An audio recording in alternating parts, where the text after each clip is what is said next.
Friend, have you ever been surrounded by people and still felt completely alone? Today, we're talking about a kind of loneliness most moms feel but rarely admit, and the comfort God brings right into those moments. Hey, sweet friend, and welcome to the Grace Filled Mom podcast.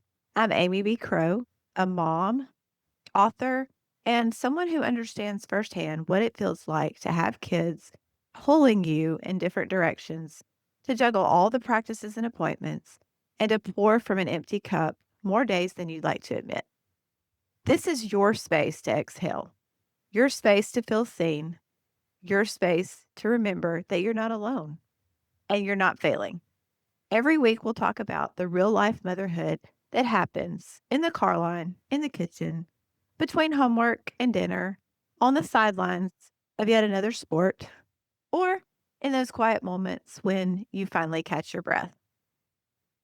My hope is simple, that each episode fills you up, encourages your heart, and reminds you that God is walking with you through every messy, busy, beautiful season of motherhood.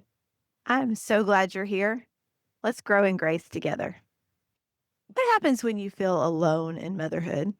I want to start today by sharing something that surprised me in my own motherhood, a kind of loneliness I didn't expect. And honestly, I didn't even recognize it first. There was a season when my kids were involved in several activities: baseball, track, dance, all the things. And you know how it goes when your kids are in a sport or an activity, you naturally end up with this group of moms that you see all the time. You sit together at practices, you talk between heats at track meets, you cheer from the bleachers, you swap stories about homework and busy schedules, and without even realizing it, they become your people for that season. There's comfort in those familiar faces. They understand that part of your life, and it becomes its own little rhythm. But then your child decides to try something new, or they switch teams, or one sport ends and another begins, or the whole group ages out and moves on. And suddenly, almost overnight, that little circle disappears. Not because anything went wrong, not because anyone did anything hurtful, not because of any one thing, just because life shifted the way it always does in motherhood. I remember walking into a brand new practice, new faces, new routines, moms who already seemed to know each other, and feeling that quiet ache of starting over, that awkward middle school feeling of where do I fit? Even though I was a grown woman. It was such a strange mix. Grateful for the change in my child's life, excited for them, but quietly grieving this little community that had come and gone without warning. That's the part of motherhood that no one warns you about. Your child's transitions become your own transitions. Your child's new season becomes your new season. Sometimes starting over socially again feels incredibly lonely. If you've ever been the new mom on the bleachers or the mom sitting alone in a crowded practice, or the mom watching other moms laugh together while you're still trying to find your place, friend, you're not imagining that loneliness, and you're not the only one. I have been there, truly.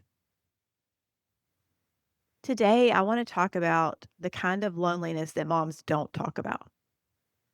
Motherhood comes with a unique kind of loneliness, one that most moms feel but rarely talk about.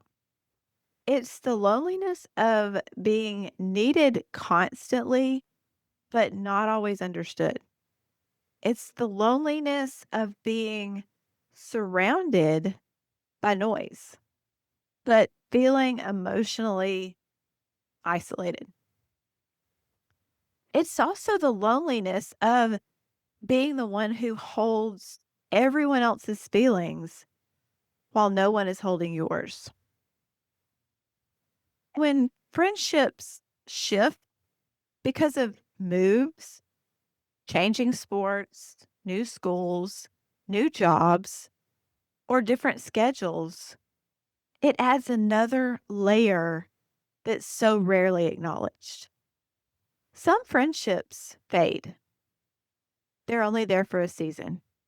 Some circle back later, and some simply can't stay the same.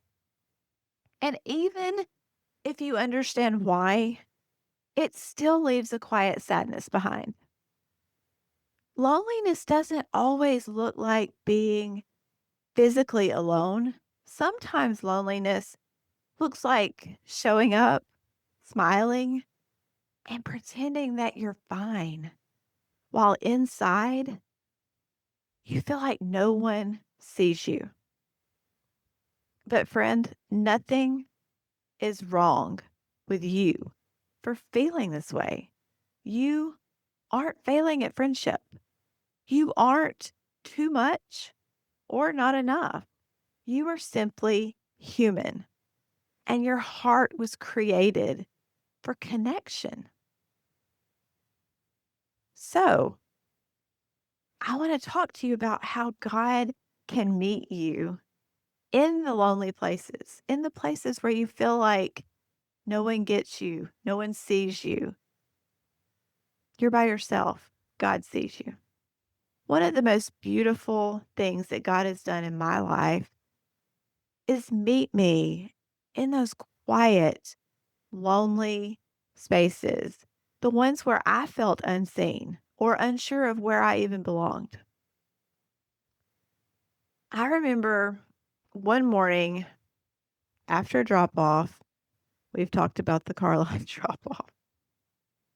I was sitting alone in my car and just whispering to myself, Lord, I don't think anyone really knows how hard I'm trying.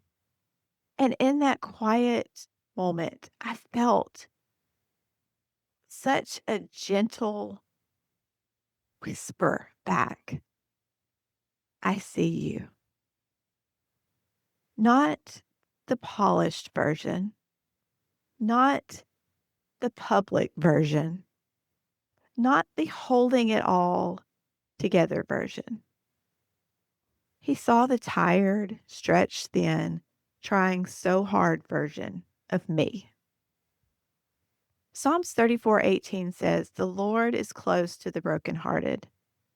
And lonely seasons are their own kind of heartbreak.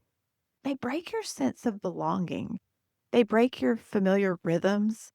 They break your confidence in where you fit. But here's the hope. God never avoids broken places. He moves toward them. Isn't that refreshing? He sits with you in the moments that you don't talk about. He sees the effort that no one notices. He listens when your heart feels tangled. He honors the weight that you carry, even the emotional weight. You are not invisible to him, not even for a moment. Friendship does not have to be big to be meaningful. Let's talk about that for a minute. Here's the encouraging part. Loneliness doesn't always require a big solution. Sometimes it just needs a real one. Friendship and motherhood doesn't have to be large or loud. Some of the most meaningful connections are a quick text, thinking about you today, just 4 simple words, but they can change the whole direction of someone else's day just by you texting those 4 words or when you get that kind of text. A short conversation in a parking lot. A friend who checks in once a month but never forgets you. A mom who smiles your way because she gets it. How many times have you done that with another mom? You don't even know what kind of support you just gave her just with that smile, that knowing smile from mom to mom. A heart to heart during a walk or coffee. It doesn't have to be a big thing. Small moments matter. Small connections count. You don't need 10 new friends. You just need 1 or 2 real ones. And sometimes the first step is simply being brave enough to say hi, even after 1,000 transitions. So let's talk about some practical encouragement when you have those lonely seasons. I'm going to give you some gentle steps to walk through loneliness with grace. We love grace. Number 1, talk to God honestly. For instance, say a quick prayer. Lord, I miss feeling connected. Please bring the right people into my life. I've prayed that prayer and God answered it. In seasons of my life where I felt lonely, where I felt vulnerable, where I felt like I just wasn't being seen, where I felt like I was on the outside looking in, I felt like all these people had these groups and I was by myself. I asked God to bring me friends into my life, and He did. It was the neatest connection. It was so God. That's all I can describe it as. He listened and He answered that prayer, and it's been amazing. And I'm still valuing those friendships and pouring into those friendships because God brought them my way and they're treasured and they're so valuable. Sorry, I get sidetracked when I talk about that because this is very important to me because this is the stage I went through and it can be very lonely. So I get it. Number 2, reach out just to one person. It doesn't have to be a big conversation, just a simple check in. Just send someone a text, reach out to them in some way that doesn't have to be big, but just reach out to one person. Figure out who that one person is. If someone comes to mind, reach out to them. You never know what kind of difference that can make to them and what they're going through.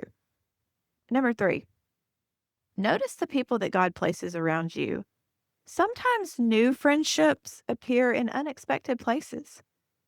Sometimes it can be a friend that resurfaces after years that you haven't seen in forever. So notice the people that God places around you. And number 4, give yourself grace. Loneliness is not a failure. It's a signal that your heart was made for connection. You desire that fellowship, that connection that we all need. There's nothing wrong with that. So give yourself some grace. I want to encourage you if you've been walking through motherhood feeling unseen or unsure of where you fit, I want you to know this. You matter, your heart matters, and your longings matter. God sees every quiet effort that you make. He sees the emotional load that you carry. He sees the tears that you wipe before anyone notices. He is with you, not distantly, but closely. You are not alone, not now and not ever. And I'm cheering for you every step of the way. I want you to find those close connections, and they're there, I promise you. Pray for them, seek them out, invest in them, and then thank God for them when He answers you. Thank you for spending this time with me today on the Graceful Mom podcast. If this episode encouraged your heart, would you pass it along to another mom who might need the reminder? And remember, friend, you don't have to do this motherhood journey alone. God sees you, He loves you, and His grace is holding you every step of the way. I'll see you next time.